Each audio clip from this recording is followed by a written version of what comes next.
tentar retribuir uma semana muito intensa, né? Muito impressionante, assim, muito... As aulas da UNB começaram segunda-feira, né? Eu volto semana que vem ansioso para voltar para a sala de aula, para voltar para o estúdio, para ensaiar, para um monte de coisa. Foi uma semana muito rica mesmo. O pessoal aqui de São Paulo tem esse prazer, né, de ter a Silvinha sempre, né? Eu fico tendo cold turkey, né? Assim, se eu não tiver Silvinha na veia uma vez por ano, pelo menos, fica mal. Eu gosto de exteriorizar publicamente o amor que eu tenho por algumas pessoas, né? E você é uma pessoa muito especial, né? Assim, Fernando também, incrível o trabalho que vocês fizeram. Muito interessante a empreitada que o doutor Mencarelli e a doutora Fernandes, né, colocaram todos os professores para estudar, inclusive poéticas que nunca tinham ouvido falar. Foi muito interessante essa sala de aula que vocês fizeram, né? Doutor Massa vai de férias para a Turquia e, de repente, as férias viram pesquisa de campo, né? Assim, então, foi muito impressionante. Ontem, o da Costa falando do Kendrick, né? Eu acho tão interessante, porque, por exemplo, o José Antônio Santos, né? Eu gosto muito do que ele faz em sair de um cânone eurocêntrico, né? Do hemisfério norte e tudo. Então, é muito bom que a gente tenha essas informações do sul, do hemisfério sul, né? Então, é muito bom poder... Eu volto para Brasília com material novo para mostrar nas minhas poéticas contemporâneas, na minha perspectiva histórica, né? E é muito bom ter um sul-africano, ter um turco, né? Por exemplo. A América do Sul a gente já é mais próximo, né? Também já consegue mais. E é impressionante a curadoria do Thor, né? Assim, eu acho que ele conseguiu uma mostragem muito interessante, tal, assim. E eu poderia ficar falando aqui muito tempo, né? Mas foi sobre isso, só sobre isso, sobre esse afeto que afeta mesmo, né? Sobre essa semana muito... De repente foi um super curso interinstitucional, né? Foi um super congresso, está sendo, né? Uma escola, né? A gente volta para a escola, a gente vai para a sala de aula e tal, e de repente olhar essa turma aqui, né? Me lembra o Emílio Garcia Webb lá no Ofendendo a Plateia, a montagem que ele fez, né? Porque no começo as pessoas repetiam muito: vocês são um grupo humano impressionante, né? E esse aqui é um grupo humano impressionante mesmo, eu acho. É um prazer enorme assim rever tantos amigos, tal, e conhecer muita gente nova também que deu para a gente conhecer, né? Gente que de repente divide a mesma paixão, tal. Aí, super obrigado pelo convite de vocês, foi muito bom, está sendo muito bom, né? E acabei até achando meu objeto do pós-doc, né? Meu irmão mais novo já tinha falado que tinha que ser Buenos Aires, e tem que ser mesmo. Eu estou muito impressionado. A maioria dos colegas trabalharam sobre poéticas que eles não conheciam, né? Eu tive o prazer de reencontrar o Mariano, né? O Mariano Pensotti. Eu conheci a obra dele, talvez, eu acho que foi a primeira vez que uma obra dele veio para o Brasil, foi em 2006, no Festival de Blumenau. Ele trouxe Laura, é um trabalho dele de 2005. O André pode explicar melhor. O IUNA, né? É Instituto Universitário Nacional de Arte Dramático de Buenos Aires. A filha dele está se graduando lá, minha afilhada. E eles têm esse processo de, no último ano, os alunos podem convidar um profissional que eles gostariam de estudar com ele, de praticar com ele, de ser dirigidos por eles, né? Por exemplo, em 2003, em Blumenau, eu vi Open House, do Daniel Veronese, e é um dos trabalhos mais impressionantes que eu vi nos últimos 10 anos, assim, e foi com uma turma do IUNA também. E aí o Mariano pegou essa turma do IUNA, e quando chegou a turma, chegaram 8 mulheres e um homem. E ele falou, né, e geralmente ele desenvolve os processos, ele parte de ideias dele e tal, que ele começa a discutir com...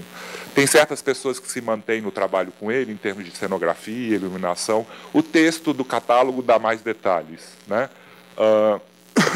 Mas quando ele viu aquela situação, né, ele criou em cima dessa situação. Então, a Laura é um acampamento fake, umas barracas de plástico transparente, e essas 8 mulheres...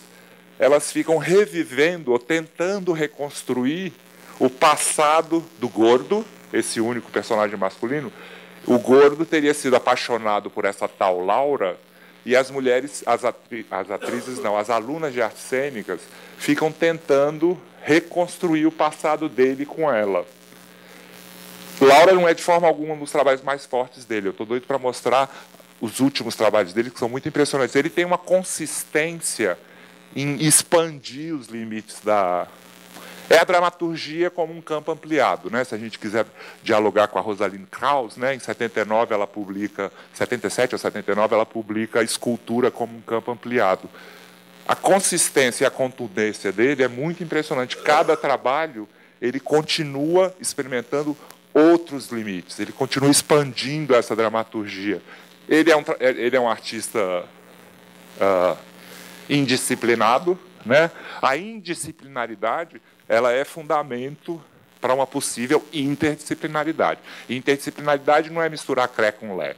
Né? Interdisciplinaridade, como diz o Roland Barthes, ela acontece como fruto de um choque. Às vezes pode ser na porrada mesmo, no diálogo, mas quando se chega num outro objeto, numa outra linguagem. Né? E aí o Mariano ele tem uma abordagem artisticamente transdisciplinar. Ou seja, ele sai do teatro e ele vai passar por performance, por artes visuais, por literatura, para voltar e revigorar a dramaturgia dele, teatral. Né? Ele encontra no teatro uma liberdade formal que ele considera que ele não encontra no cinema. Ele vê diferentes aspectos na linguagem teatral, na poética cênica, que ele não poderia fazer no cinema. Geralmente as pessoas raciocinam o contrário, né? Assim. Então, Laura, por exemplo, não é... Laura é o trabalho que eu tenho mais intimidade e que eu posso conversar, porque, de repente, quando eu voltei para Brasília, eu fui fazer uma prática de montagem e aí apareceram 9 mulheres e um homem. Né? Então, quer dizer, eu acho que é uma peça que vai servir muito, porque essa situação se repete em várias universidades, né, de uma maioria de mulher. Né? E aí, por exemplo, semestre retrasado, Laura eu fiz em 2007, em Brasília. Né? Eu traduzi e dirigi, e foi o primeiro trabalho do meu grupo, Xia Lia, que é ligado ao meu laboratório que eu coordeno na universidade. Laboratório Interdisciplinar de Investigação e Ação Artística. Tal. E foi um trabalho que a gente ficou de 2007 a 2009. As pessoas se impressionavam muito com a dramaturgia estranha dele. Né? E ali já tem esses vários elementos assim de uma obra que eu acho que é contínua e cumulativa. Cada trabalho ele vai, como eu disse, né, ele vai expandindo esses limites. Ele experimenta outras coisas. A leitura aqui é totalmente parcial. Né? Assim, como eu falo para os meus alunos, eu acho que o objeto de pesquisa tem que se alinhar com o objeto de desejo. Né? Eu já conversei com ele, eu estou louco para montar uma outra peça dele, que é de 2007, né? Sucio, que aí ele prende 3 homens numa lavanderia automática, e no tempo da lavada de uma cesta de roupa, esses 3 homens desfilam várias histórias, tal. Ele basicamente é um contador de história, né? A página dele, o portal dele é muito completo, é muito legal. Eu super recomendo, assim, vocês vão poder ver muito material. As sinopses são todas feitas por ele, né? E aqui é muito interessante essa sobreposição aqui de ruas de Buenos Aires. Buenos Aires é protagonista na história dele, né? Como no filme Medianeiras, por exemplo, né? E essa superposição que ele faz aqui na capa da página dele tem muito a ver com a dramaturgia dele também. Né? Porque, além de falar de tessitura, a gente pode falar, como eu falei no texto, de velaturas. Né? Velatura é um procedimento de pintores, né, que, de repente, por exemplo, quando eu vou em estúdios de amigos, tal, eu me graduei em artes plásticas, né, com o André também. De repente o pintor está aqui com uma pintura, aí você vai embora. Aí você volta no outro dia, ele já pintou por cima e já começou a fazer outro trabalho. Mas aquela camada por baixo está lá. E tem gente que sabe lidar muito bem com essas velaturas. Eu acho que o Mariano ele trabalha com velaturas dramatúrgicas também. Né? Em Laura, por exemplo, esse personagem ele está tentando essa missão impossível de reconstruir o passado. Né? Dependendo da sensibilidade de cada um, com 3, 4 ou 5 minutos, porque de repente ele fica falando, né? Ok, a menina senta, ele começa a fazer uma coisa no restaurante, eu e ela num restaurante. Aí ele fica corrigindo a menina, tal, e de repente fala outra. E aí vem outra. Aí repete a mesma cena mais ou menos, outra. Com 3 ou 4 ou 5 minutos você fica, onde vai essa porra machista? né? Essa coisa sexista tal, né? E depois de um tempo você entra no jogo, você pode até deixar as críticas do lado, mas no final do espetáculo, porque quando eu recebi o texto dele, eles terminavam cantando. Aquela mulherada toda e ele cantando. É um ideal bem machista tal. Mas eu imagino que as meninas falaram, não, esse final não. Porque logo, eu já vou contar daqui a pouco, porque logo no começo da peça, depois de uma série de ações diferentes, começa um jogo de solilóquios, né? Quarta parede para ele existe, não existe, volta, some, sabe? Assim, nada de novo, né? Shakespeare, né? Assim, mas é interessante porque ficam aquelas repetições lá e você fica meio incomodado, né? É uma coisa super machista, né? Você fica falando, que cara misógino, etc. Tal. Mas aí, de repente, uma menina começa enquanto ele está repetindo eu e ela, quando os nossos olhares se cruzaram pela primeira vez. Então, ele fica repetindo com várias delas, né? Aí uma sai da barraca e vira para a plateia, somos 8. 8 atrizes. Quer dizer, somos alunas de artes cênicas, a gente vai se formar daqui o ano que vem. Tal. Aí ela fala mais sobre a graduação delas, tal, e ela fala, e agora todos nós saímos com o mesmo cara, com ele e tal.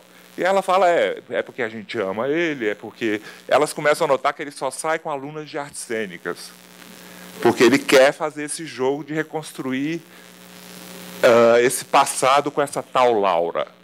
E aí, nessa coisa das velaturas dele, de repente tem uma que fala, será que ela existiu? Tem outra que fala, é Laura, Cristina, Cecília, não sei. Né? E tem umas que falam que amam muito ele e tal. Agora, no final do espetáculo, e é uma sequência de fracassos. Né? As meninas não conseguem, não é isso, não é isso.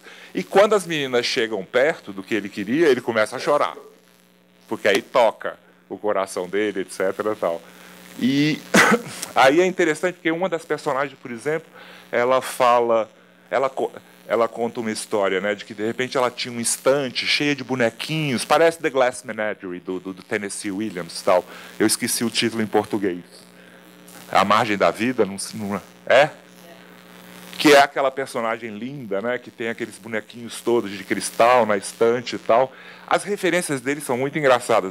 O jogo que ele faz com a literatura dramática, com as grandes novelas do século XIX e tal. Assim. Ele vai no cinema para procurar formas de melhor contar uma história. Basicamente, ele é um contador de história. Ele se interessa muito pela narrativa, por narrações. Os personagens têm uma compulsão para falar, para se expor. Só que nessa velatura, um personagem fala uma coisa e, de repente, aparece um narrador falando outra coisa completamente diferente. Né? Então, ele trabalha muito desde o começo com diferentes nuances, e nesse processo dele contínuo e cumulativo, ele vai acrescentando mais coisas a essa tentativa de... Eu coloco no texto que é um duplo desejo, né? Que é um desejo de contar a história da geração dele, da contemporaneidade dele, e, ao mesmo tempo, focar nessa impossibilidade de se reconstruir o passado. Né? E, ao mesmo tempo, ele tem esse interesse, ele parece que ele se diverte muito, eu acho, e diverte muito a diferentes plateias do mundo inteiro. Ele tem um público jovem ao lado de um público mais velho, experiente. Ele consegue uma repercussão de crítica e de público muito interessante, muito contundente e tal.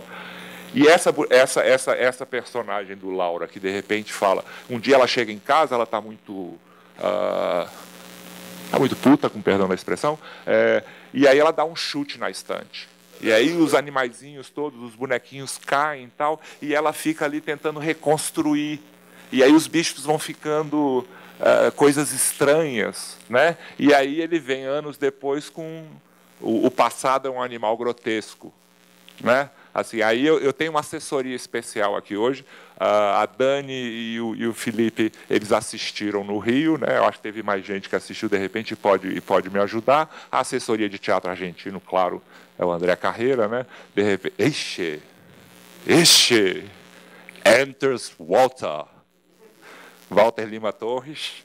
Gente, desculpa, mas tem 10 anos que eu não vejo ele. Quer dizer, desde que ele foi para Nova York e tudo, tá? Que bom. Arrasaram seu inglês britânico, não? Yes. Mas, então quer dizer, eu estava falando para a Silvinha que ontem, eu tentando achar uns dados dele ainda, né, para organizar essa fala, foi tão impressionante, porque nessa peça de 2010, O Passado é um Animal Grotesco, existe, na cena 16, existe a Laura está assistindo uma peça sobre a vida dela.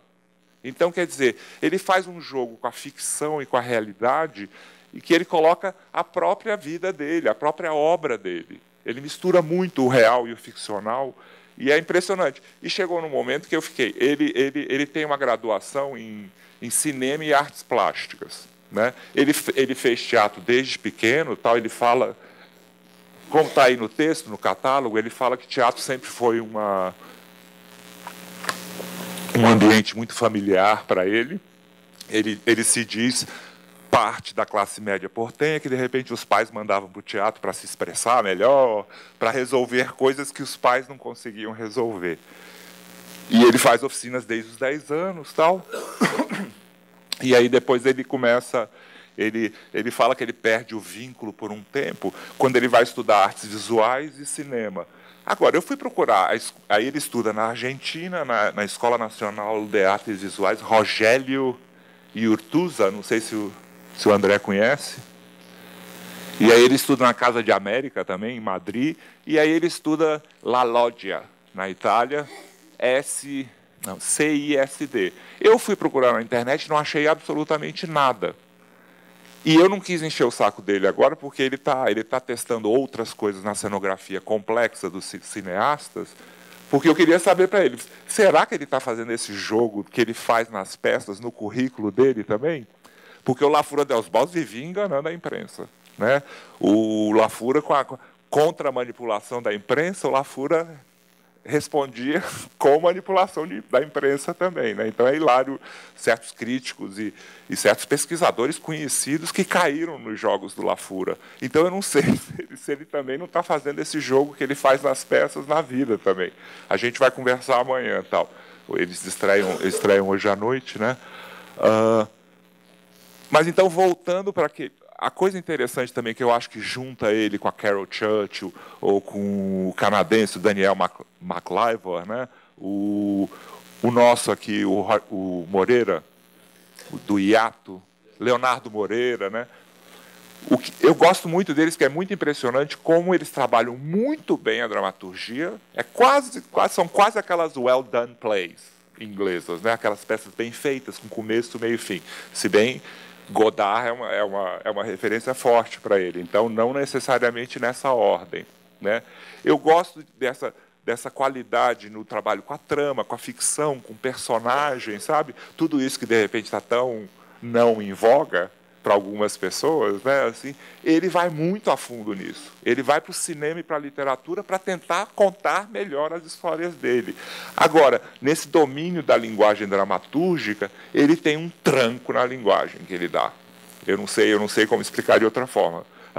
Mas, por exemplo, no Laura está lá aquela coisa machista, aquela manipulação daquelas mulheres. Agora, quando está chegando no final do espetáculo, a última ação que ele, quer dizer, a penúltima ação que ele pede para as meninas é ela quando se despede de mim e eu vejo que eu nunca mais vou vê-la. Então é um momento muito triste, é o momento da separação. E ele se abala muito com isso, tal. Ele fica lá enquanto uma personagem faz um último solilóquio para a plateia sobre quem seria essa tal Laura. Ele está lá super arrasado, tal, não sei o quê. E aí, de repente, ele se refaz, ele se recompõe e fala, então tá bom, vamos lá. Ele quer voltar para o começo, eu e ela no restaurante. Aí, de repente, você vê que a menina está meio assim, aí você fala, a menina não quer repetir a cena. Aí, de repente, uma outra fala, já deu, gordo. Elas todas usam a mesma roupa, a mesma peruca, tal, para tentar ficar parecida com a tal Laura, né? Aí elas falam, já deu, gordo. E ele fala, não, ela escutando música, aí elas começam a tirar a peruca, começam a fumar cigarro, ele fica lá tentando atraí-las, tal, e elas ficam lá fumando, tal, conversando sobre outras coisas e vão embora. E ele fica lá, o macho, sozinho e tal. As discussões foram muito interessantes. Teve um aluno que me emocionou falando, pô, essa manipulação Photoshop, essa mulher ideal que não existe, essa, né, essa coisa machista, é muito interessante as discussões que ele suscita. Né? O texto do catálogo, eu tento fazer uma explanação, assim, uma síntese, né? E aí, esse portal dele eu super recomendo. Ele é muito completo, tem vários vídeos de quase todas as peças. Eu chamo a atenção aqui dessa ilustração. Essa ilustração aqui é do Olhares Alheios, né? Ojos Ajenos, que é a primeira peça dele. Depois dele ter feito um longa-metragem, em 94, se eu errar alguma data, o catálogo está certo. Ele faz 2 curta-metragens e aí ele volta a estudar teatro. E aí ele destaca oficinas de encenação com Ruben Schumacher e, especialmente, oficinas de dramaturgia com Daniel Veronese e com Alejandro Tataín. Muito bem, graças. Então, essa ilustração aqui, eu acho muito interessante, essa caixa de olhos, porque essa primeira peça dele, a situação que ele apresenta é um homem que acorda de manhã com outros olhos. Trocaram os olhos dele. Então, o passado dele se confunde com essa outra visão do mundo. E eu acho que, desde então, em cada trabalho aqui, ele continua com esse mote. Mas não é uma coisa repetitiva, de forma alguma. Não é uma fase...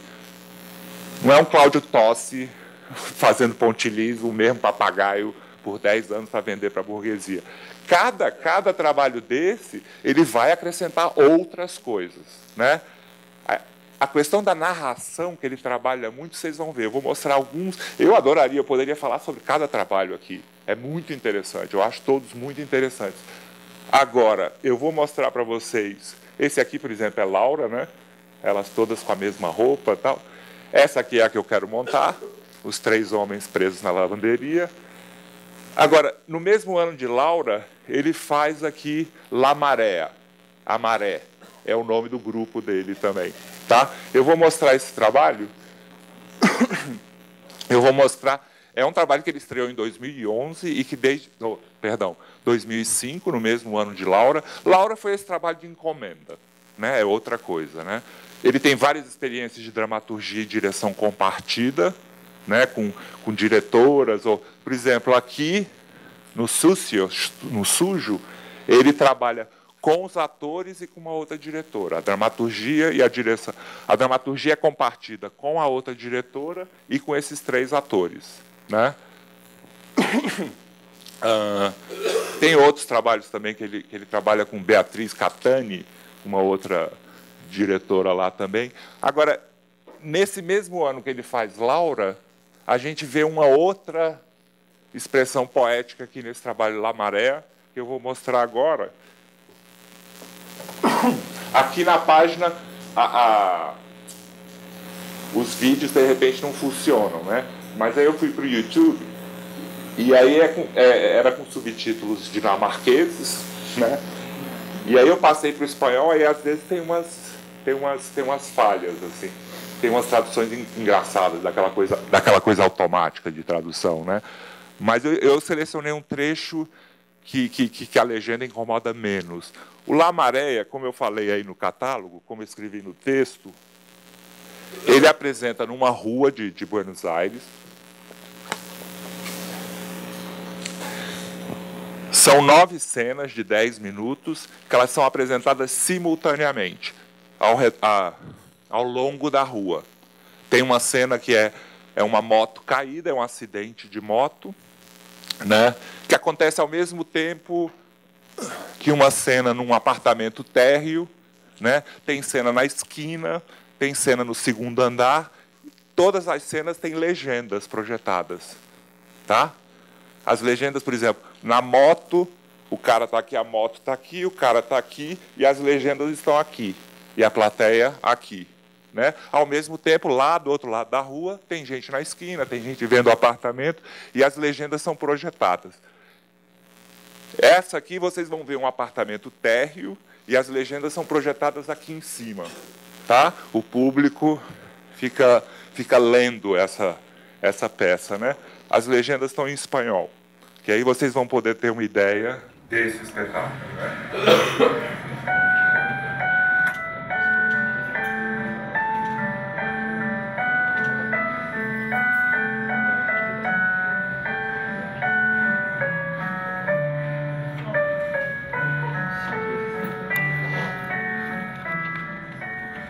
Deixar a cena tudo para vocês terem uma ideia da construção das histórias dele, tá? Aí depois a gente conversa.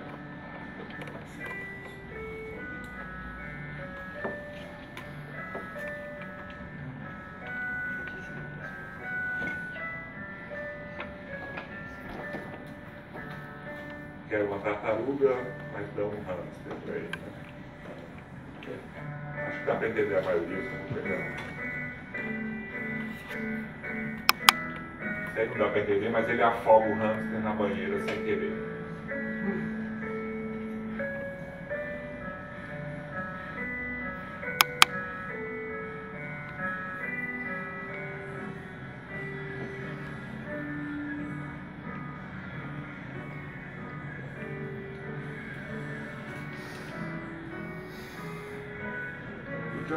Podia aumentar um pouquinho só o som.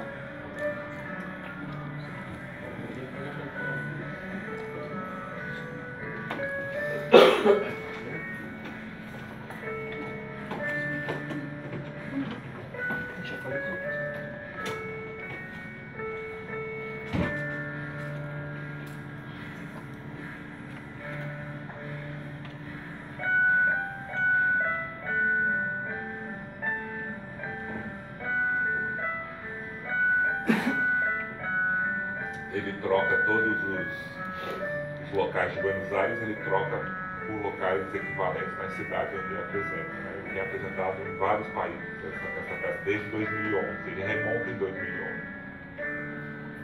Ele agora faz parte daquele alto clero portenho que tem viajado pelo mundo inteiro, né? Tipo Daniel Veronese, Periférico, Emílio Garcia Leve, Fuerza Bruta, De La Guarda, né? E agora ele é um...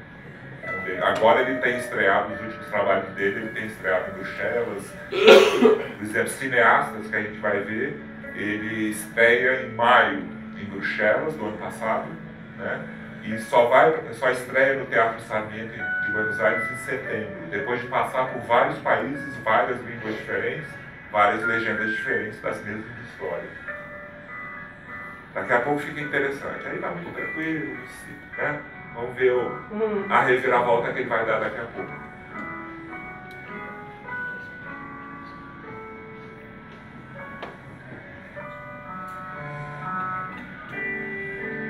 Essa não é a tia, tá?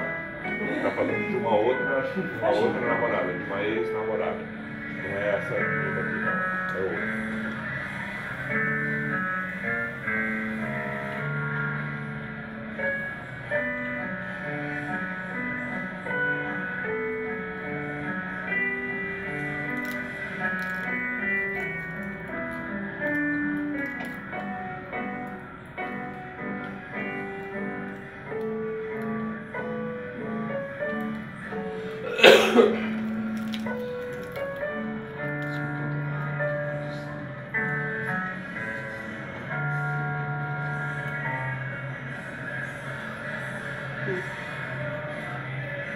Sofia sem medo.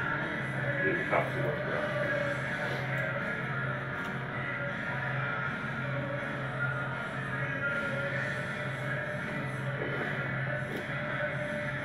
A gente está ouvindo o som também das outras cenas que acontecem na rua. Essa música que toca aí é de outra cena.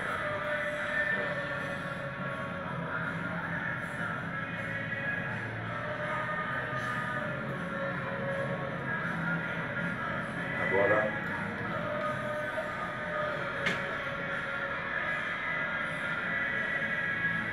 ele é sequestrado por um grupo de mascarados. Né?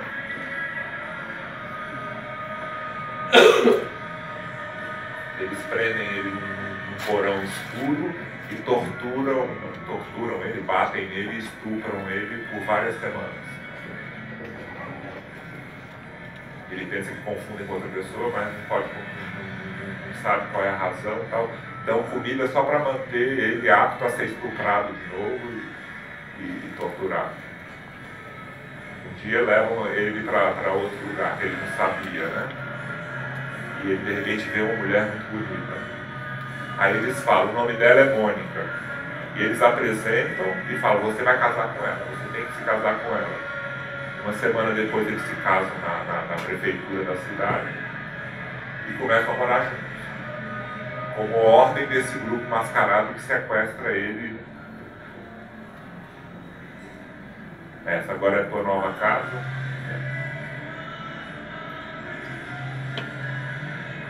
Ele tenta fugir da casa, mas os mascarados vão lá, prendem ele de novo, batem ele e botam ele de volta para casa. Ele tenta rever os familiares, os mascarados não deixam também.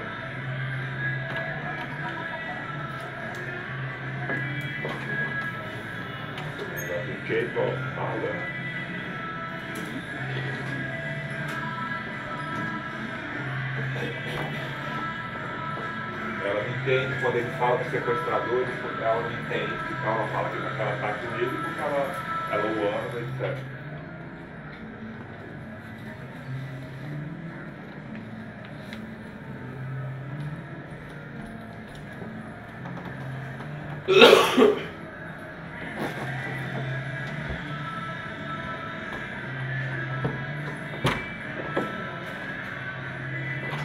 Cada vez que ele tenta reencontrar a família, o homem mascarado não deixa.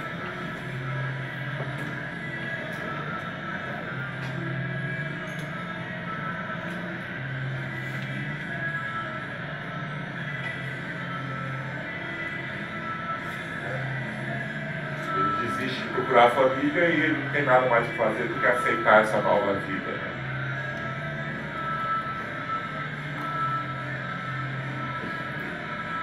Quando ele vai trabalhar, os mascarados seguem ele até o trabalho, na ida e na volta. Mantém esse controle e tal. E obrigam ele a fazer um treinamento bem puxado de malhação.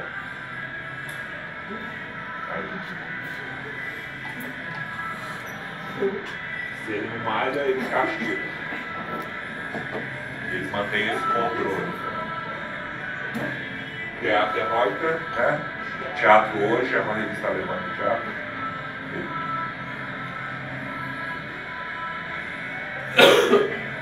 Ele pensa no suicídio, mas de repente a vida dele não é tão mal assim. Só não foi a que ele escolheu.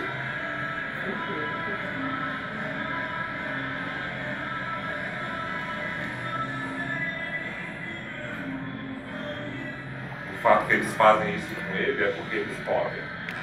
Ele desiste de tentar entender e ele acha que ele não pode entender isso. Pouco a pouco, sua vida passada, a pintura, o ensino, a família, parece tudo como um sonho passado.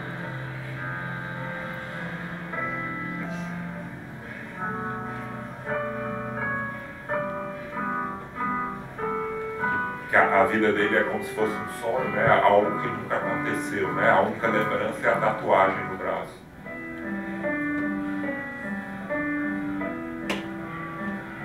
Depois de 2 anos, a Mônica pensa em ter um filho e ele está pensando em dizer sim.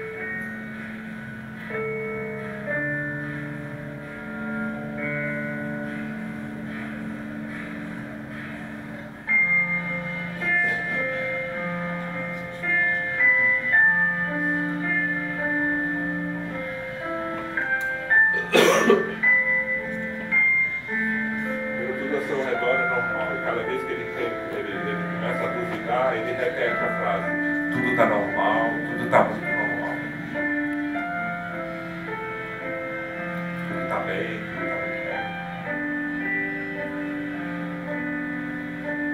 E pela manhã, a luz é muito bonita no apartamento dele.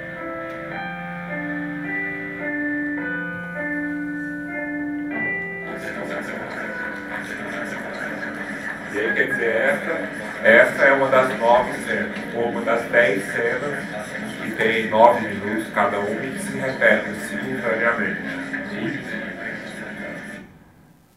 Aí, de repente, agora, Interiores, 2007, 2 anos depois, né? Tá aí no catálogo, mas para quem não leu, essa peça, assim, resumindo ao extremo, as pessoas sobem num prédio, a peça é distribuída em 5 apartamentos, né? As pessoas entram com auriculares, né? E tem um texto gravado, bom, vocês vão ver. E aí, de repente, esses textos gravados, às vezes pode ser na primeira pessoa, né? Pode ser o pensamento daquela pessoa que a gente vai estar observando, né? As pessoas se dividem pelos apartamentos como quiser, né? As cenas têm começo e depois as pessoas se locomovem. Se a pessoa quiser ficar no mesmo apartamento, ela fica, mas ela pode passar por todos os apartamentos. Às vezes é um solilóquio interior, tal. Às vezes também é uma terceira pessoa falando da pessoa. E às vezes contradizendo o que a pessoa está fazendo, né? Eu vou mostrar um dos apartamentos. Como eu disse no começo, a página é muito interessante e tal. Esse é um dos apartamentos, é um apartamento no 3º andar.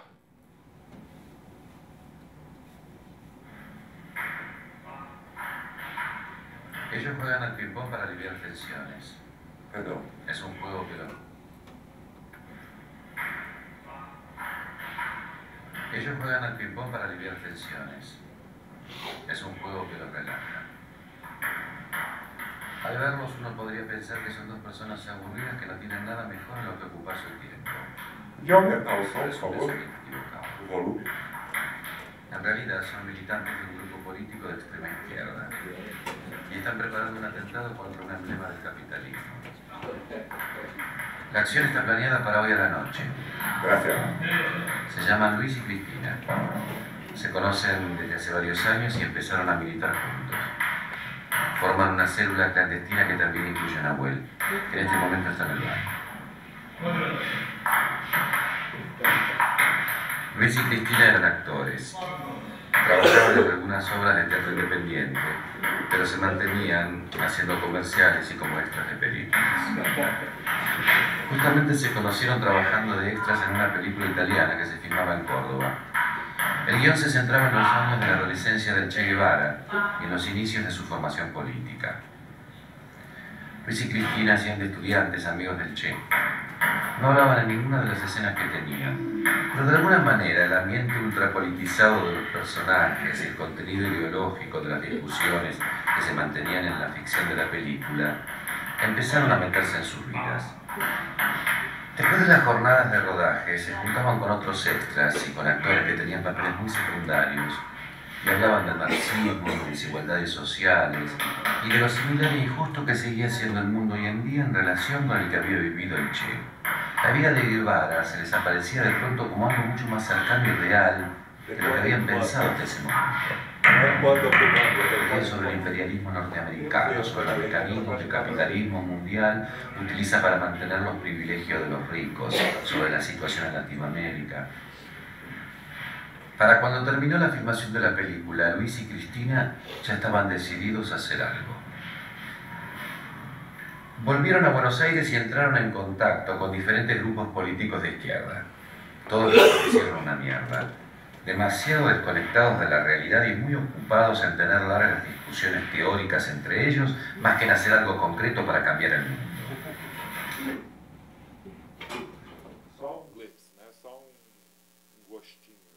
Cada apartamento vai ter uma história completamente diferente.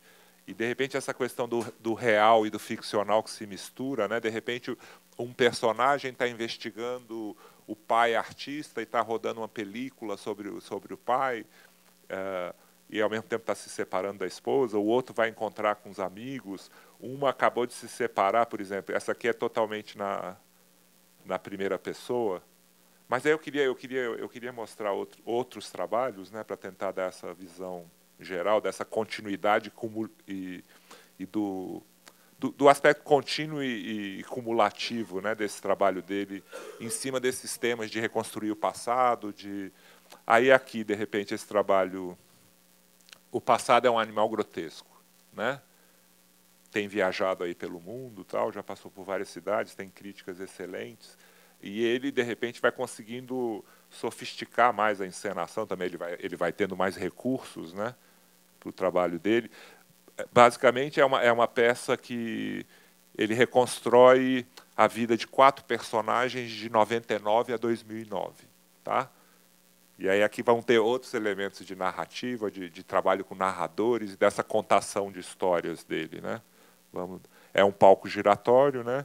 A Dani e o Felipe assistiram, qualquer coisa vocês podem perguntar para eles, da experiência real de ter assistido.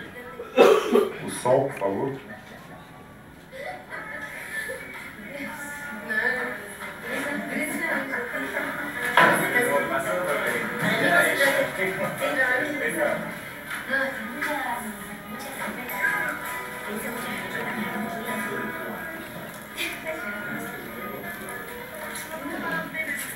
...22 de junio de 1999. Es el junio más lluvioso de los últimos 100 años.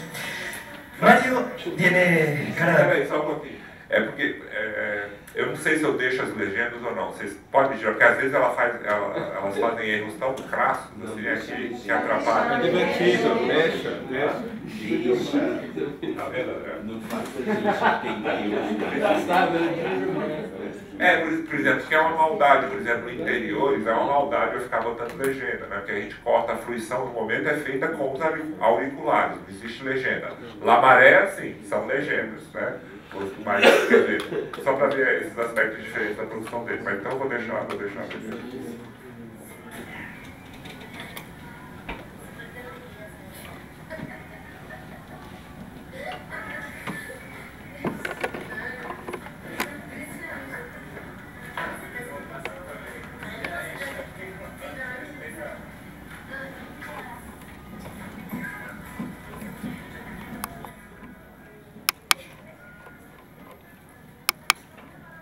Essa narração 22 de junio de 1999. Es el junio más lluvioso de los últimos 100 años.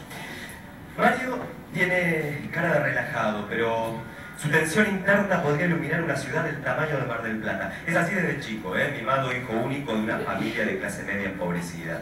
Quiere ser músico desde la adolescencia, pero le va mal, y sin saber muy bien por qué, ahora se le ocurre que quiere hacer cine, pero bueno, no sabe cómo por la falta total de experiencia y de plata.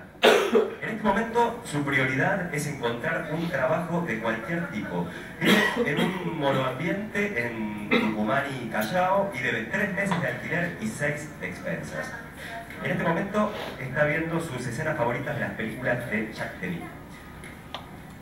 Hace unos meses, en una fiesta, encuentra a Dana. Dana es una chica con la que en la infancia compartió las vacaciones en una colonia sindical y a la que no había vuelto a ver desde ese momento, y se enamora de ella en la fiesta. A partir de que en una charla Dana dice: los románticos no ven, tienen visiones. Bueno, Dana quiere ser periodista de policiales y cada tanto dice frases tanto impacto. ¿Vos sabías que Francia tiene la tasa más alta de suicidio de lo mismo? Empiezan a salir y a los 2 meses Dana se muda con Mario y viven un año apasionado. Cogen cada noche y también cada mañana. En el verano se van en carpa a Uruguay y cogen en la carpa, en la playa, en el bosque, y cogen hasta en el baño de una pizzería llamada El Gordo Contento. Mario se fascina con Dana. Ay, cada tanto se encierran a ver las películas de Demy, es un ritual que tienen. Él ve en ella todas las fantasías de las mujeres con las que soñaba en la infancia. Esto es algo así como chicas que al atardecer en la playa sus blusas se transparentan, dejando entrever unos pezones rosados, y que su sonrisa... Bueno, chicas de otra época. Chicas siempre en la playa al atardecer. 22 de junio de 1999. Está atardeciendo ahora en el patio con malbones. Igual el sol nunca entra en esta habitación. Laura vive junto a toda su familia en Hermes. Hace ya 93 años, ¿sí? Que su abuelo vino de Calabria con la idea de encontrarlo, hacerse millonario y tener un auto blanco. Bueno, trabajó en un frigorífico durante 40 años y no aprendió a manejar jamás. El papá de Laura es carnicero. Detrás de la carnicería está esta casa. Detrás de esta casa está el patio con los malbones. Y detrás del patio no hay nada. Laura detesta la chatura suburbana en la que vive. Se ve a sí misma como una prisionera, no como una princesa arrebatada de algún arrabal ferroviario, Algún arrabal en donde el horizonte son solo fábricas y fábricas que se oxidan hace décadas. No hay futuro ahí para ella. En este momento está grabando algo para su familia, es un mensaje. Lo que pasa es que Laura acaba de robar los ahorros que su padre esconde en el depósito de la carnicería. Y con esa plata se quiere ir a vivir a París. Ahora bien, agora, nas experimentações dele, né, eu queria mostrar um outro trecho aqui.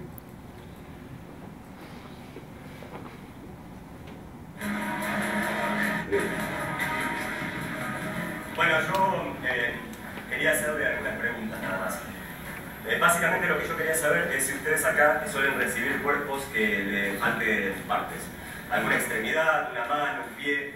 ¿Y qué se hace? ¿Se hace alguna investigación y para qué la gente utiliza esas partes? La investigación en general acá no se hace. Si te hace un cuerpo como mutilado, ¿viste? Así que le falta algo, se mete en la cámara, se llena un formulario, ¿viste? Depende si te ve el juzgado o si los familiares directamente. 7 de julio del 2001. Cadáveres. Vivimos parados sobre miles de cadáveres. Isso que eu queria mostrar. De repente a ação está acontecendo, o personagem está falando com ele. E o personagem continua falando e de repente ele começa a narração. Ele está descrevendo essa pessoa falando com ele e tal. Vivimos parados sobre miles de cadáveres. Un tipo, ¿viste? Le faltaba toda la parte femoral, ¿viste? Entonces lo juntamos, ¿no? Una especie de nanito, ¿viste? Un humorado, la gente de la familia. El tipo este está loco. De repente ele cai no diálogo e ele volta para a narração. Sí, está loco, pero entendió algo. Entendió que en la vida el único que está vivo es uno. Los demás no cuentan, son zombies, cadáveres, van por la calle y es como si estuvieran todos en frasco de formol. Lo único que cuenta es lo que me pasa a mí, yo soy el protagonista de mi película. Algo así habrá querido decirme que me mandó la mano, ¿eh? ¿Será ese el mensaje? No, todo esto es un delirio y yo tengo que bajar un cambio y tranquilizarme. Supongo, ¿viste? El tipo tenía media dentadura de Rottweiler encima, ¿viste? Entonces de a poco con una pincita que acá lo fuimos sacando. Este es un medieval a pleno. Se debe coger los cadáveres por las noches, mirándole los ojos muertos y diciendo te gusta así, mi amor, qué fría que estás hoy. Mira la piel que tiene, verdosa. Podría ser un poco más positivo y... Eu acho que dá uma ideia, né? Por causa do tempo eu queria mostrar outras facetas que ele vai nesse campo expandido da dramaturgia dele, né?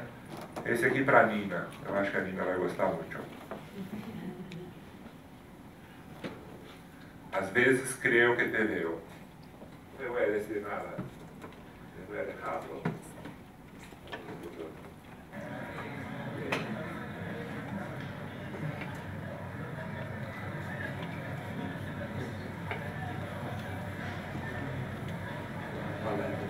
Palermo, estação de metrô de Buenos Aires.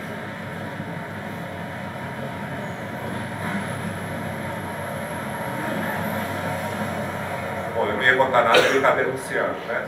Mas, de repente, tem 4 telões de projeção espalhados pela estação e, de repente, tem 4 pessoas, ou muito mais pessoas, mexendo no laptop. Faz parte da nossa realidade contemporânea, etc.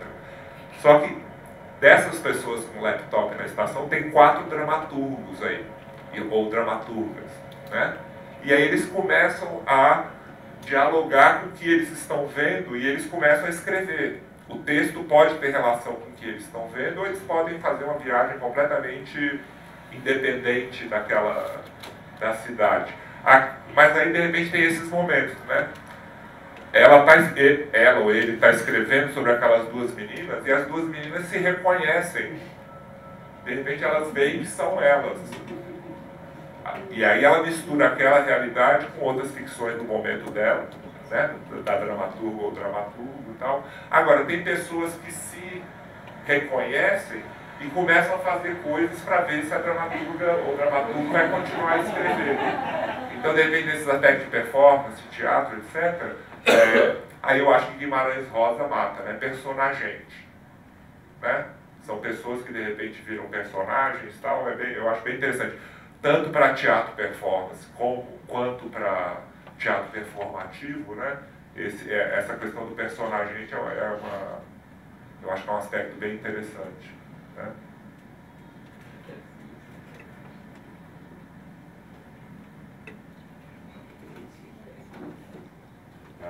vezes eu acho que eu te vejo, o nome desse trabalho. Então vocês veem que de repente a dramaturgia para ele é um playground, né? Assim, é um parquinho de diversão para se divertir muito. Nada a ver que de repente a trama, a personagem, ficção, isso tudo tá ultrapassado, coisa assim.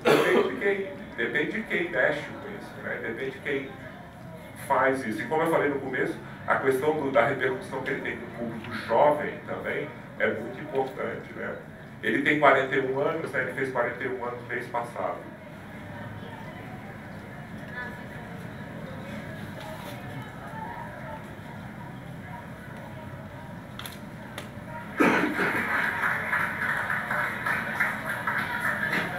E as pessoas, de repente, assistem, de repente, quando aparece o título, ao final das projeções, as pessoas aplaudem mesmo. É um... Sabe o Magritte, né? Aquela pintura, este não é um cachimbo? Eu não desenvolvi muito isso, tal, mas eu acho que tem uma chave aí interessante, né? Isso não é teatro, isso não é a vida. Eu não sei em qual polo eu me situaria, mas de repente tem um entre aí muito cheio, né? Tem outros trabalhos, cada trabalho dele ele vai experimentando coisas novas, não tem nenhuma repetição nesse uso contínuo e cumulativo de diferentes aspectos, né? A Enciclopédia de Vidas Não Vividas é um projeto super ambicioso que envolve dezenas de dramaturgos do mundo inteiro, né? Por exemplo, essa disco aqui, por exemplo, não tem vídeo dessa peça, mas aqui tem, a plateia está espalhada nesse grande espaço e aqui tem essa discoteca transparente, né? Então tem um grupo de DJs, cada DJ fica meia hora, e aí ele tem 3 grupos de música, músicas tristes, músicas alegres e músicas violentas, né? E ao mesmo tempo que tem esse grupo de DJs, tem um grupo de dramaturgos também. Cada DJ tem um dramaturgo que começa a escrever, que vai escrevendo de acordo com o que a música suscita, ou inspira, ou excita, ou instiga, né? E aí, de repente, tem uma impressora aqui dentro. E os atores começam a receber os textos pela impressora, e aí olham e começam a improvisar cenas em cima do que eles estão lendo. Quer dizer, o cara... Respeito, né? É muito impressionante como ele se renova, como ele experimenta outras coisas sempre. E não tem cansaço, muito pelo contrário, né? Você vê, eu acho que é uma pessoa muito... jovem na escrita dele, né? Uma pessoa que tem uma curiosidade muito grande, né? Cineastas eu não vou falar nada, eu jamais iria atrapalhar a fruição de vocês. Eu comecei a assistir e no segundo minuto eu parei, tipo meio para retardar o gozo. Eu sou fã, eu quero montar outro trabalho dele, eu quero traduzir. Ano passado foi publicado um livro em Buenos Aires. O Animal é um Passado... O Passado é um Animal Grotesco e outras peças. São 5 peças dele, né? Foi lançado no ano passado, mas eu não consegui comprar ainda. Mas aí, de repente, tem entrevistas, tem um material bem completo. Tem várias entrevistas. Por exemplo, na época da montagem de Laura, tinha pouquíssima coisa sobre ele. Hoje, coloca Mariano Pensotti, você vai ver muito material. Ele está passando pela Austrália, Japão, Buenos Aires vai se transformando. Né? Buenos Aires vai se transformando em Bruxelas, em Londres, Montreal, Austrália, Japão, né? Eu acho um rapaz muito inspirante, muito inspirado, né? Eu acho que o que eu falar aqui vai ser menor que a obra dele. Eu acho que vai ser um grande prazer ver esse novo trabalho e ver aonde ele está indo agora nessa tentativa impossível de reconstrução do passado. E, ao mesmo tempo, ele questiona até que ponto ele fala de uma sociedade em que as pessoas são mais valorizadas ou são mais vistas pelo que elas contam e recontam do que pelo que elas fazem, né? Eu acho que ele tem uma dramaturgia líquida aí que vai se transformando, tal. E é impressionante, porque ontem, por exemplo, que eu fui ver que Laura, a antiga peça, ela está no Animal... No passado é um Animal Grotesco, né? A Laura está vendo a peça que foi feita. Uma das personagens do Animal, em 2010, está vendo a peça que foi feita sobre a vida dela, assim como Laura também abordava isso, sabe? Eu acho que o catálogo ele consegue, o texto no catálogo consegue organizar melhor o pensamento, e tal, mas eu queria dar esse gostinho e tentar mostrar. Os outros trabalhos diriam muita coisa também. Os outros trabalhos dariam outros elementos. Sei lá, um dos primeiros trabalhos dele, Los Ocho de Julio, 8 de julho, né? Os de 8 de julho, talvez seria uma tradução, são 3 personagens que nasceram em 8 de julho de 1958. Essa peça é de 2002. Né? Tem um ator, uma dona de casa e um piloto da Aerolíneas Argentinas. Né? O ator grava 1 ano da mulher. A mulher registra eventos da gravidez dela, dos 9 meses da gravidez dela. Né? E o piloto, todo mês, ele pinta um quadro sobre a região do Delta onde ele vive, onde ele mora. Né? Tem outra peça que, de repente, começa uma pessoa aqui tentando reconstruir uma peça que ele estreou há anos atrás, e do lado tem um palestrante sobre ficção e realidade e tal, e, de repente, as histórias começam a se misturar. Então, ele trabalha nesse universo. Eu tentei dar alguns elementos da poética dele, e aí eu fico ansioso por hoje à noite ver por onde que ele está indo agora com os cineastas. Né? Cineastas está batendo super bem, ele está experimentando outras coisas da cenografia. A cenografia já é meio sofisticada e ele está experimentando outros elementos aqui na estreia de São Paulo. Aí vamos ver o que ele faz agora com a narração, com os narradores, com a contação de histórias. Né? É isso. Ele tem várias influências. No catálogo vocês vão ter mais dados, por exemplo, Godard é uma referência, assim como vários artistas plásticos de instalação, de arte conceitual. Não são pessoas, às vezes, tão conhecidas. Tal. O catálogo vai dar essas informações melhores e mais bem organizadas. Tal. Brigadíssimo. Como eu falei no começo, está sendo uma semana incrível, né, que vai terminar domingo com a Sara Rojo, falando da Angélica Lidl de ontem, né? E espero que eu possa ter retribuído os presentes que eu recebi durante a semana. Tal. Foram aulas super legais, eu adoraria ser aluno de qualquer um de vocês, todas as aulas foram... como eu falei no começo também, eu volto com muitas ganas assim, para Brasília, tanto para a sala de aula, como para voltar a ensaiar, e voltar para o gabinete também, voltar para a escrita também. Né? De repente eu tenho adiado trabalhos que a universidade... Essa coisa de equilibrar a carreira acadêmica e artística não é muito fácil, não. Né? O Thor não está aí, mas eu estava me divertindo com a ideia assim, de como é que os historiadores, daqui a 100 anos, os historiadores falando do Thor vai ser engraçado, do Antônio Araújo. Né? Assim, de repente, talvez seja o artista cênico mais visível da contemporaneidade brasileira. Né? Agora ele vai reverter as rotas da colonização e vai estrear lá em Bruxelas. Tal. Aí, de repente, as pessoas falam, nossa, que trabalho contundente, né? O Teatro da Vertigem. Aí, de repente, ele vira um super acadêmico. Né? Respeitado e tudo, publica muito bem e tal. Aí agora ele vem e faz esse festival. É divertido, né? Assim, as pessoas vão falar, pô, esse cara, respeito mesmo, impressionante. Voltando para os agradecimentos, o Guilherme também eu não posso esquecer de forma alguma, né? O Guilherme está aí na sombra, tal, agitando toda a produção. É muito impressionante esse festival, esse congresso, esse curso, essa escola e essas aulas, tal. Bom, obrigado.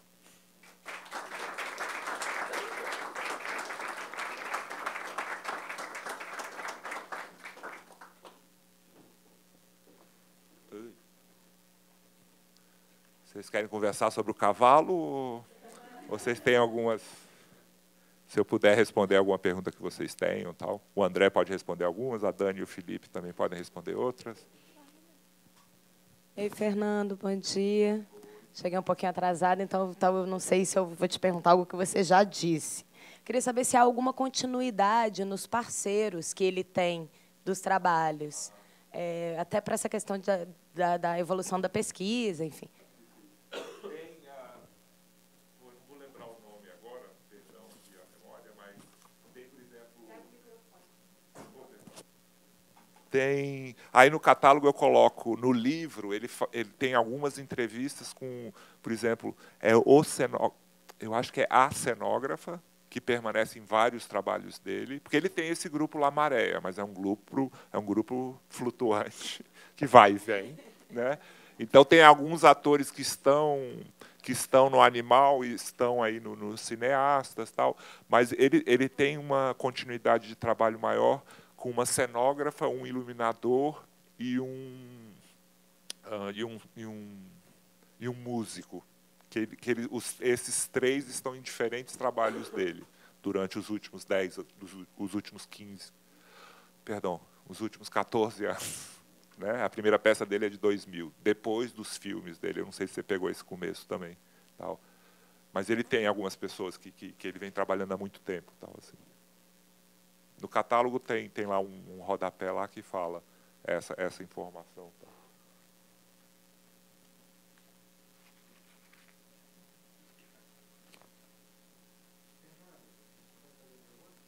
Say, love, you can do anything, darling.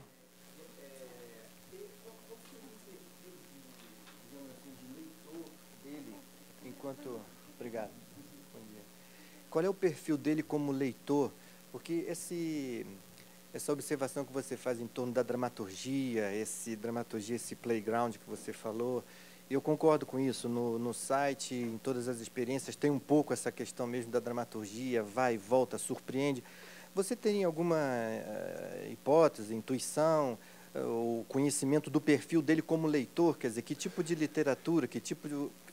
em que ele é formado, já que ele é formado, digamos, academicamente nesse universo das artes plásticas, do cinema que você falou ainda há pouco. Mas do ponto de vista da leitura, será que tem alguma coisa sobre isso que pudesse... Tem, sim. Ele fala como qualquer artista desta contemporaneidade, ele fala que ele tem uma série infinita e bizarra e eclética de influências, né? Que agora tem aqui uns nomes. Só um instantinho, vou pegar aqui.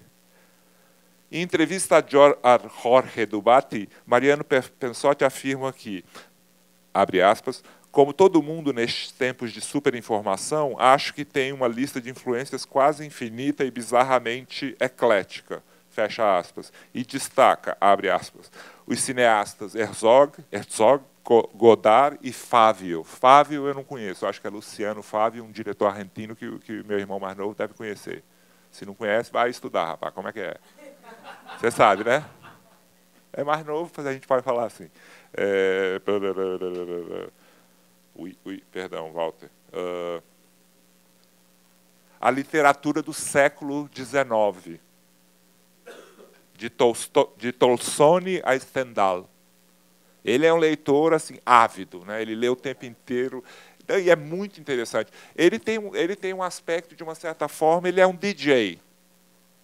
Agora, às vezes o DJ eu tenho certas questões. As pessoas dizem, que plágio, que nada. Tá, você não é autor, você não se importa nem um pouco com o seu trabalho sendo roubado e explorado, etc. Né?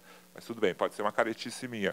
O DJ, você se diverte muito, de repente, ele mistura músicas, aí de repente você reconhece aquela música, aí você já vai numa viagem. Agora, esse DJ que o Mariano faz é muito criativo. É muito criativo. Cineastas que, de repente, eu não vi, mas, de repente, nas entrevistas, né, ele abre um pouco do processo. Ele faz entrevista com alguns diretores do cinema argentino. Né?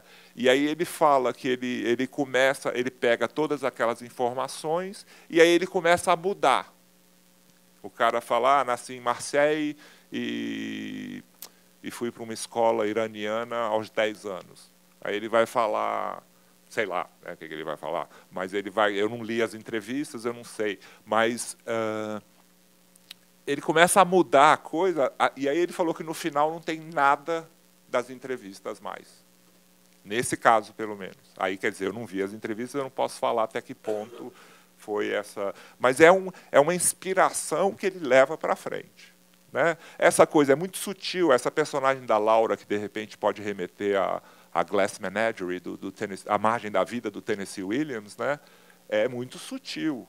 E ele acrescenta outras coisas. Não é o plágio pelo plágio de forma alguma. Né? Assim, eu tenho certos problemas com isso. Tá? Assim, talvez seja conservador para alguns. Tá? Mas a criatividade dele em reler essas constantes leituras dele é muito interessante. Então, e aí o escopo da literatura que ele lê, que é a que você está interessado, né, assim, é muito grande. Então, essa coisa do estupro masculino, né, é uma coisa que também vai e volta. também. No Laura, ele descreve um estupro coletivo de Rimbaud. Rimbaud chegando em Paris, na época da Comuna de Paris, tal, não sei o quê, ele fala desse estupro coletivo. E eu comecei a procurar para ver se houve mesmo isso, né? Tal. Ué, sei lá, né? Pode ser, tal. Porque é uma coisa recorrente, né? Esse personagem, o Martin, né? Que de repente ele sofre esse estupro desses mascarados e volta, né?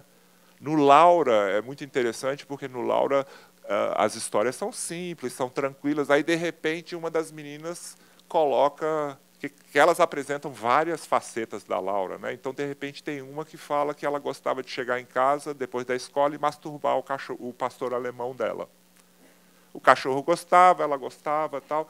E aí depois quando ela começa a namorar, ela não transa com os namorados, né? Ela só masturba os namorados, tal. E aí de repente ela descobre que o apelido dela no bairro é a ordenhadeira, a punheteira do bairro, tal. E aí ela nunca mais dorme com nenhum cara. E essa informação eu coloquei aqui de outra forma e a plateia aqui é outra, porque tem umas plateias que ficam, né? Assim, e ele coloca logo no começo. Aí eu acho que a plateia fica meio, o que vem? E depois não vem mais nada tão forte assim, sabe? Assim. Ele tem um jogo bacana com o espectador, né? Eu acho que o Barba fala, né? O diretor é a arte do espectador. E ele é um artista cênico, né? Ele é um dramaturgo ímpar e é um diretor bastante especial também, né?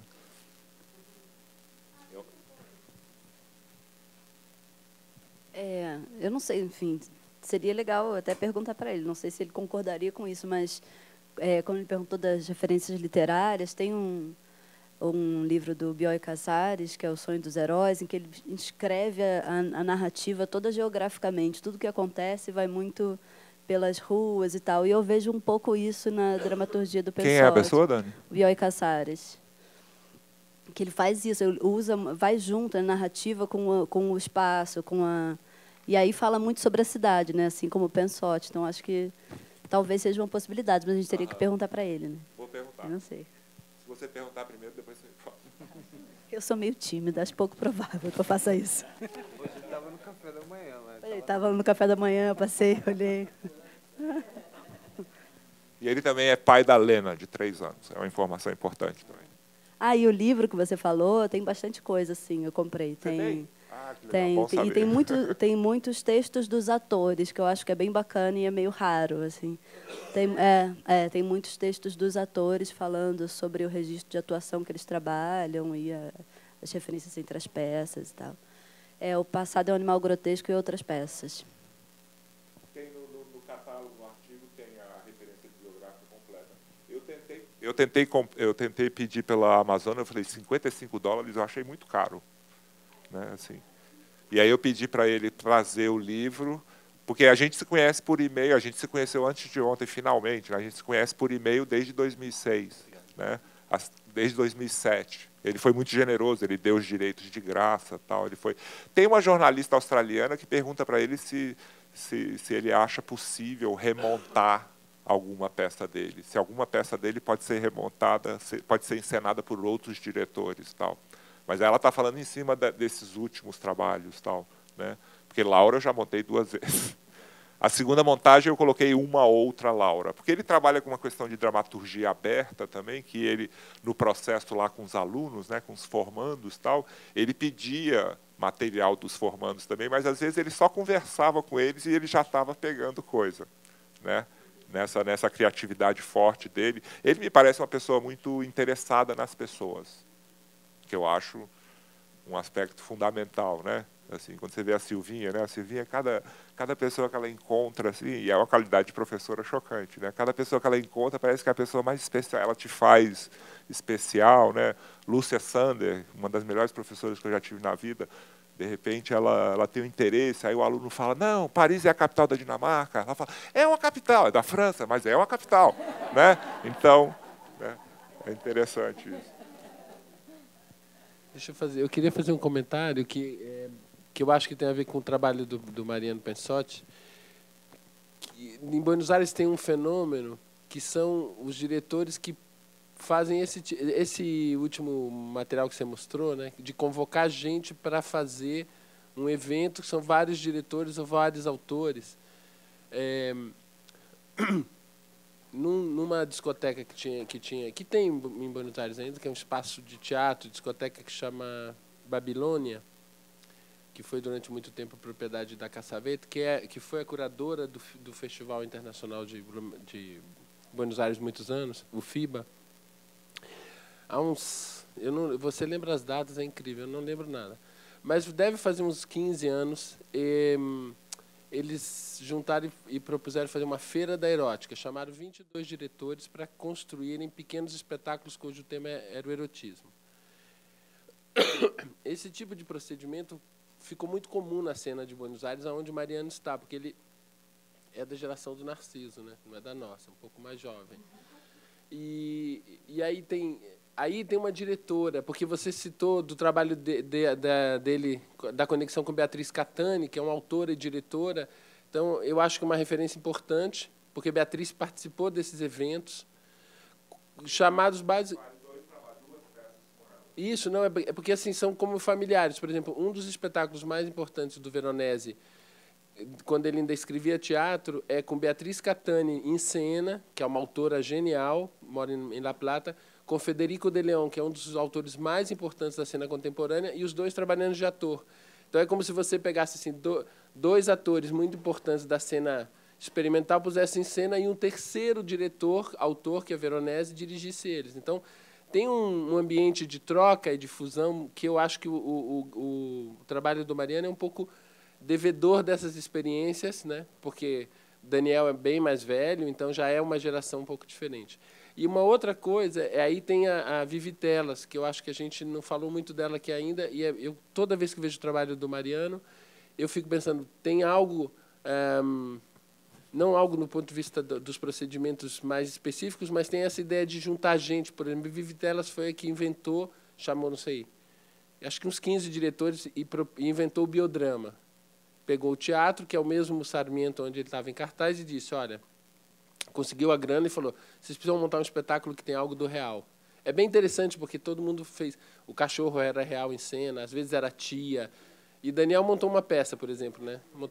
A tia estava em cena tricotando, não tinha nenhum sentido, mas estava lá.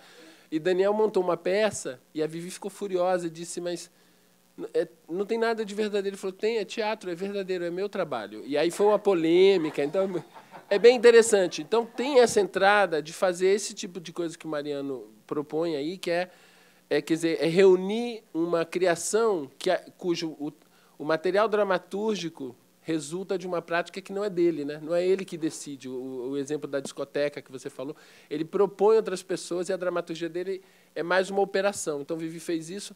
O Mariano fez um trabalho que eu não sei qual é, mas que eu acho que é parte de um ciclo da Vivi, que é os museus. Então, foram 25 diretores e diretoras para montar espetáculos dentro de museus. Em Buenos Aires tem um dia do ano que os museus ficam abertos 24 horas por dia, né? Eles começam às 8 da noite e a cidade fica andando de um museu para o outro, e no meio disso trabalhos teatrais. Então, eu acho que tem um parentesco com essa iniciativa, o que faz com que essa dramaturgia do Mariano e seu processo de direção, ele tenha uma coisa que vai além dessa autoria, eu sou autor direto o tempo todo, né? Ele escreve, dirige e propõe que outros escrevam com ele. Então, que é também uma forma bastante original de trabalho, que eu acho que faz parte desse ambiente, né?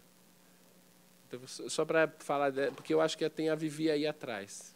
Eu ia te perguntar, né? Porque de repente no primeiro ou no segundo dia o André fez uma perspectiva histórica assim do teatro argentino que foi super interessante, né? Deu uma base para a gente bacana para falar do teatro uruguaio também, né?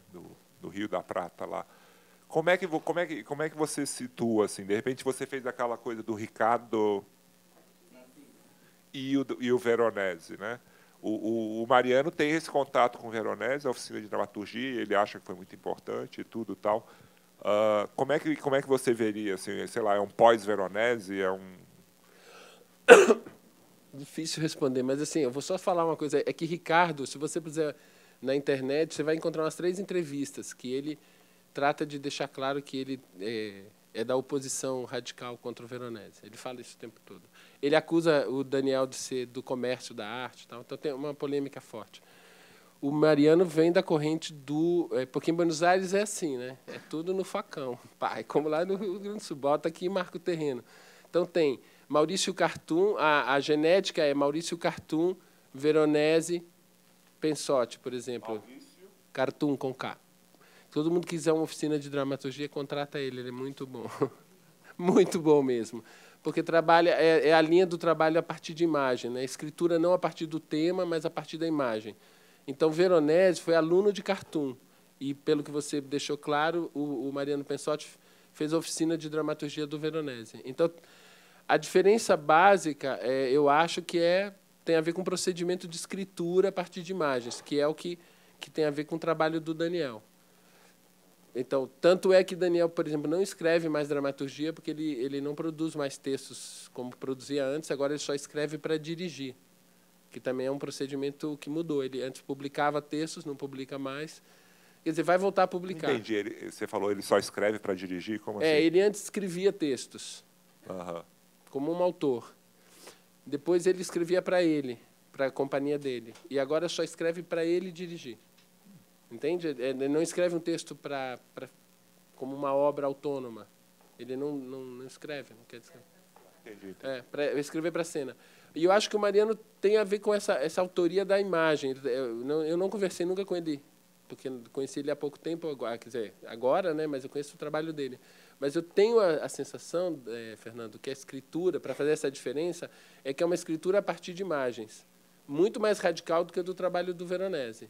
Porque vai esgarçadamente por um procedimento de cena, né? O Daniel ainda passa por uma escritura dramatúrgica, organizada, mesmo que ele não queira dar para ninguém. Apesar de que agora eu vou traduzir as 10 peças dele para o português, que é as que ele não quer publicar em espanhol, mas ele topou publicar em português. Então, as adaptações dos clássicos. Mas eu acho que tem a ver com... Essa é uma diferença grande, porque a linha do Ricardo Barthes não trabalha numa escritura a partir de imagem, trabalha com outra coisa, trabalha muito mais em cima do ator. A gente vê aqui que o ator... Inclusive, uma das atrizes que está aqui é uma das principais atrizes que trabalha com Veronese, que é a Julieta Vadina, que é aquela que está na roda lá. Não a que fala, a mais velha um pouquinho. No Animal. Passado no Animal.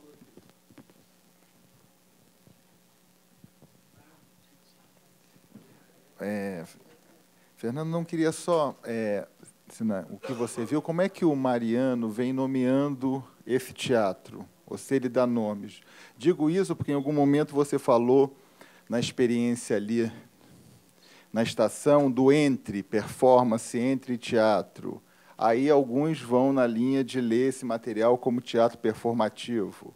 Outros vão numa linha de ler essas experiências como uma teatralidade expandida. Ou seja, a gente, de alguma maneira, cada um querendo se filiar a uma linhagem ou não, né, ou se colocar. E eu queria ver se como o Mariano se nomeia o que faz, a partir até disso que você trouxe, dessa formação que vai passando pelas várias artes, e também uma coisa que André fala, essa geração um pouco da cena portenha, que isso também é interessante para a gente pensar. E você falando da coisa do plágio, me lembrou assim, uma coisa geracional, que o Gerd Bonheim dava umas palestras no CCBB do Rio, nos bons tempos que você tinha acesso, né, a umas figuras importantes, quando você era estudante, sem pagar nada. E o Gerd, uma vez, alguém colocou essa questão do plágio, da reprodução da obra, né? E ele falou eu lembrava que ele falou: o problema não é a reprodução da obra, o problema pode ser a xerox da obra, né? Porque a reprodução, quem reproduz leva um traço diferente do original, né? Então, você falou do plágio, acho que veio essa memória dessa fala do Gerd há mais de 20 anos atrás, numa fala que não tinha nada a ver com essa cena contemporânea, mas eu queria saber como esses artistas também se nomeiam, né? Dão nomes a isso ou não, porque muitas vezes também não querem se filiar a esses lugares um pouco, né, que, de alguma maneira, a pesquisa mais formal vai colocando, né? E, de alguma maneira, eles estão querendo essa... Quer dizer, a gente quer sair do território, mas está sempre determinando, recolocando territórios. Acho que essa é a grande questão paradoxal que vale a pena sempre, nessas cenas assim, me chama a atenção o tempo todo, né? Eu acho que ele não tem nenhuma preocupação com isso. Assim, eu acho que ele faz teatro. Ele me falou que ele gostou muito do texto, ele gostou muito do artisticamente indisciplinado, né?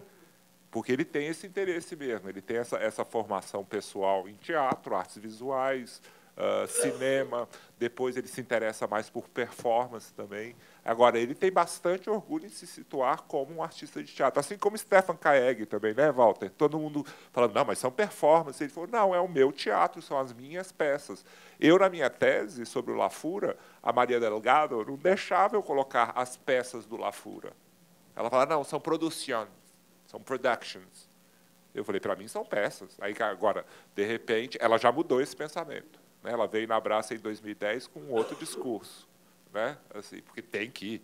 Né? Essa defasagem das artes cênicas em tentar acompanhar as poéticas contemporâneas estava danado. Né?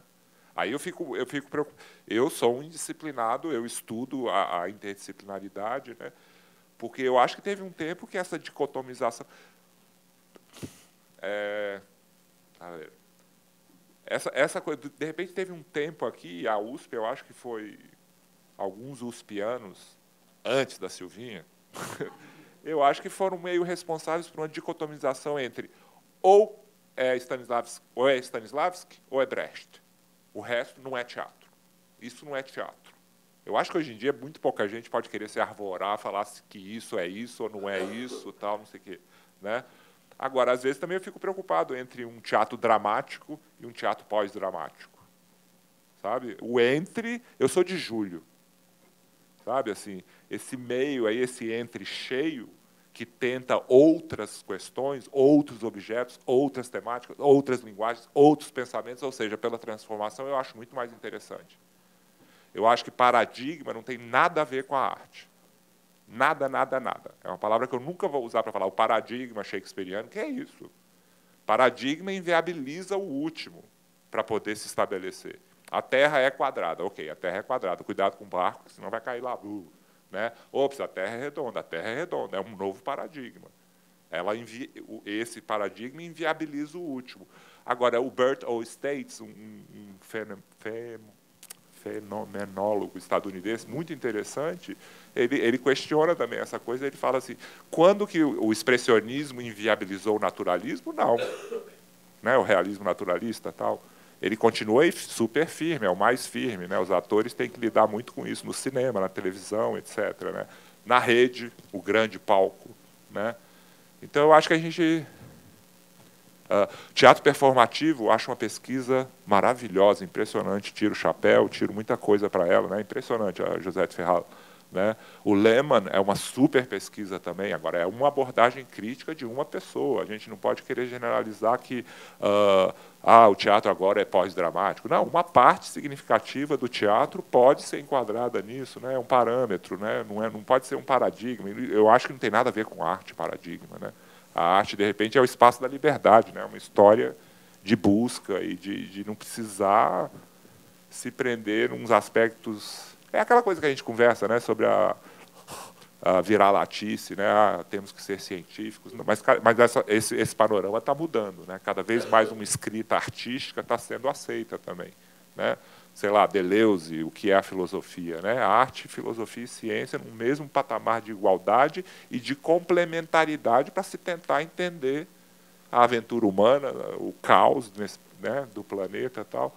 Eu acho que talvez uma visão bastante otimista, quando a gente conseguir chegar mais nisso, nessa troca, né, entre filosofia, as artes e as ciências, a gente vai poder conseguir fazer leituras mais contundentes e talvez transformações que interessam mais ao mundo melhor, sem querer entrar em messianismo tal assim, mas não, de repente transformar, não está bom, tem que mudar muita coisa, tem que, né?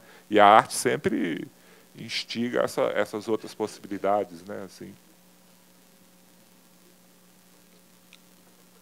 Oi, Fernando, tudo bom? Oi, Stefano. Tem um comentário, dois, na verdade, talvez. O primeiro tem um pouco a ver com esse procedimento da estação de trem, né, e colocar o narrador em cena, e isso é tudo interessante para nós do ponto de vista como essa cena manipula parâmetros constituintes, né? Eu acho que tematicamente tem uma coisa interessante que eu me pergunto, por exemplo, essa coisa de escrever ao vivo, o que a pessoa percebe, e a gente esquece isso um pouquinho, talvez, ao pensar o lugar desses trabalhos especificamente. Isso é a vigilância. A gente aceita a vigilância só porque ela se apresenta poeticamente, né? Tem alguém em algum lugar que está me observando, está escrevendo sobre mim. Então, aí acho que tem um lugar que me interessa nesses trabalhos, porque esse trabalho com a fissura das diferentes linguagens, isso é um procedimento tão contemporâneo, a gente encontra quase em todos os trabalhos. Quando a gente discute o que eu falei ontem, o excesso performativo, que rompe com o semântico, com a construção de sentido, também é um pouco isso. Então, o que me interessa nesse trabalho do Mariano é esse aspecto de colocar o procedimento em cena, essa questão da vigilância. Alguém está me observando, alguém está contando a minha história.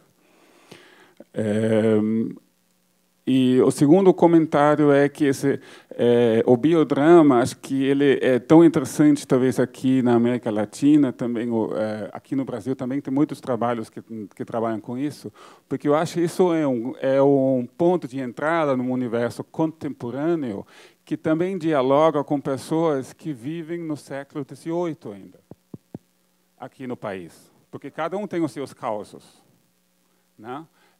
Trabalhar, então, com esse drama, com esse material biográfico, é um eixo, de repente, de juntar as pessoas do interior com as pessoas da metrópole e construir alguma noção de pertencimento naquele ato, naquele momento. Em outros momentos, não tem nada a ver.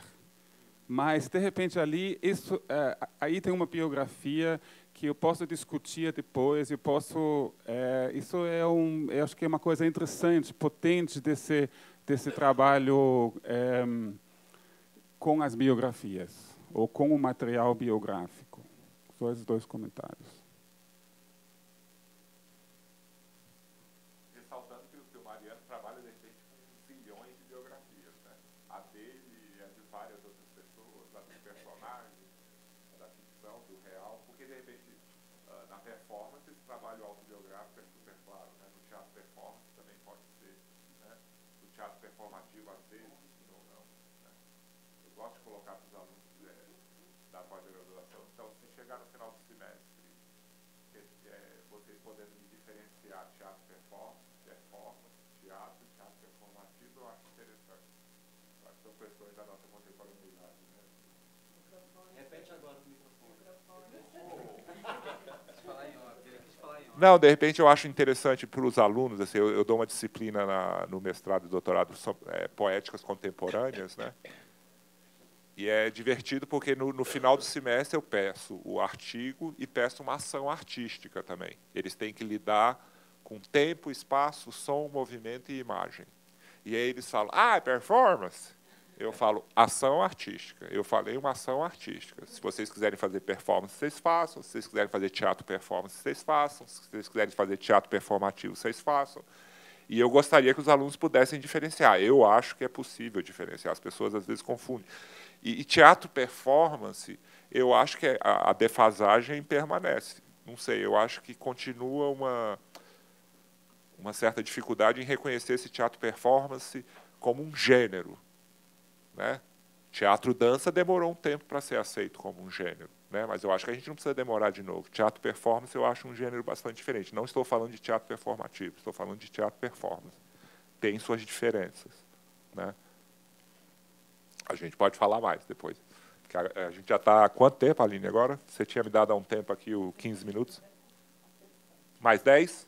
Ok. Agradecer a equipe aqui do Itaú também, o Akira, o Fabiano, né, o Marcos, tal. A gente ensaiou aqui antes para dar tudo certo. Fernando, você falou do paradigma, que você não vai usar nunca essa palavra no teatro. Eu me lembrei do Barthes, que no livro sobre o neutro, que é bem bonito e tem uma escrita bem curiosa, que o Barthes foi ficando com uma escrita mais artística, né? Esse livro é, talvez, não sei se é o último livro do Barthes, mas é dos últimos, se eu não me engano, está traduzido aqui no Brasil, editado. Acho que chama O Neutro. E tem, logo no início, uma coisa que é... Eu não sei qual a palavra que ele usa. É uma coisa engraçada, porque não são capítulos claros, com textos de caráter assim, de comentário hermenêutico, interpretativo, analítico. São outro tipo, é um outro tipo de escrita. Mas ele fala de burlar o paradigma como uma coisa fundamental na noção de neutro. O neutro é o que burla o paradigma, que escapa do paradigma, e o paradigma ali está meio significando a própria significação. O neutro é o que burla, o que escapa, o que... É bem bacana, assim, essa noção do neutro aí. Fiquei pensando que você ia gostar, já que você gosta do Barthes e utiliza o Barthes nessa questão da indisciplina, né? Agora... E da interdisciplina e do punctum também, né? Do punctum. Acho fundamental. Eu falo para vocês, não podem falar do algo mais da arte, do axé da arte numa tese, né? O punctum é ótimo, que está fora e está dentro, né? Está lá e está cá, porque me toca. E além. Mas, mas os atores desse espetáculo que você mostrou, que é o espetáculo que teve no Rio, não é, Dani? Sim. Esse espetáculo do palco que vai gerando. O passado é um animal grotesco. É interessante porque também, já que eu me lembrei desse livro do Barthes, tem um outro sentido de neutralidade, mas há uma neutralidade nos atores, né? Ali, pelo menos nas cenas que você mostrou, parecia haver uma espécie de neutralidade, não sei se é geral. Eu estou usando... porque o Barthes fala do neutro com significados muito precisos. Não é o neutro que é neutro politicamente, não é o neutro que está no meio, mas, de qualquer maneira, fugindo um pouco, já que eu mencionei o neutro para falar do burlar o paradigma, mas ali tem uma espécie de neutralidade nos atores, uma espécie de, não sei como chamar, poderíamos usar uma palavra que a gente usa mais habitualmente, de contenção, né? É uma coincidência? Foram as cenas que você mostrou? Eu acho que talvez naquela cena com os auriculares, né, assim, interiores, né, os 5 apartamentos, tal, ou no La Maréia, porque aí, de repente, eu mostrei aquela espécie de vitrine, aquele apartamento térreo, né? E aí as legendas estão sendo projetadas em cima, né? Então, eles estão muito ali em casa, tal, com esse voyeurismo roteirizado fora, né? Assim, eles estão muito calmos, muito tranquilos. Agora, no animal, a gente vai ver aquela coisa que a gente adora, que é aquela visceralidade da interpretação argentina, né? Que é muito forte. Em Buenos Aires, em Blumenau, a gente fica... Todas as pessoas que estão vendo pela primeira vez as produções argentinas, elas ficam muito impressionadas, né? Assim, Open House, para mim, foi muito impressionante. E todo ano, as produções do IUNA, a maioria, são muito impressionantes e tem uma dramaturgia muito forte. As pessoas ficam tentando encontrar essas razões dessa interpretação, que é bastante diferente da nossa. E que aí não teria nada de contenção ou de neutralidade. Tem uma coisa muito forte, né? A gente faz 1000 hipóteses, tal, não sei o quê. A coisa, esse cruzamento espanhol e italiano, né? E 1000 outras coisas que aí o André pode falar melhor, e daqui a uns anos, quando eu tiver terminado o pós-doc, eu posso falar melhor também, né? Porque me motiva muito esse... O La Fura dels Baus eu assisti a primeira vez em 91, aqui na Bienal de Artes Plásticas. A primeira vez que o La Fura dels Baus veio para o Brasil é pela Bienal, assim como o Bob Wilson também, né? O Ibsen dele. E eu assistindo, eu falei, nossa, se algum dia eu fizer mestrado ou doutorado, eu quero saber mais sobre esses caras, né? E foi muito bom, né? Essa coisa de alinhar o objeto de pesquisa com o objeto de desejo, né? Então, o Mariano me parece assim, tem muitos aspectos, muitas abordagens possíveis de poder desenvolver algum recorte, né? Eu acho que é um objeto muito rico, tal. Mas eu acho que talvez aqueles momentos dos auriculares, das legendas, ali tem uma contenção maior. Mas nos outros trabalhos, em Laura, tem uns momentos bem fortes, bem explosivos, tal assim também. Laura, por exemplo, ele, como o André estava falando, né, esses, e como eu tinha dito, dos trabalhos compartilhados, Laura ele dirige com um coreógrafo. Posso responder uma coisa para o Da Costa com relação a isso do passado ao animal grotesco? Essa neutralidade do começo, porque essas cenas são bem no comecinho, ela é o que permite que eles continuem um pouco, na verdade, porque parece que é bem devagarzinho, que fica rodando aquele negócio, mas depois de 1h30, com 4 atores revezando entre fazer cenas e narrar, e narrar, e narrar, no final, né, da metade para o final, eles estão exauridos e completamente desgrenhados, né? Eles estão bonitinhos no começo, depois eles já estão assim, suados, descabelados, aí botam figurino, né? Pode ser para uma ocasião em que o personagem está arrumado, mas o ator está completamente desgrenhado. Então, essa neutralidade é um pouco que permite que eles transitem o tempo inteiro, vertiginosamente, por narração e fazer cena, narração e fazer cena, narração e fazer cena.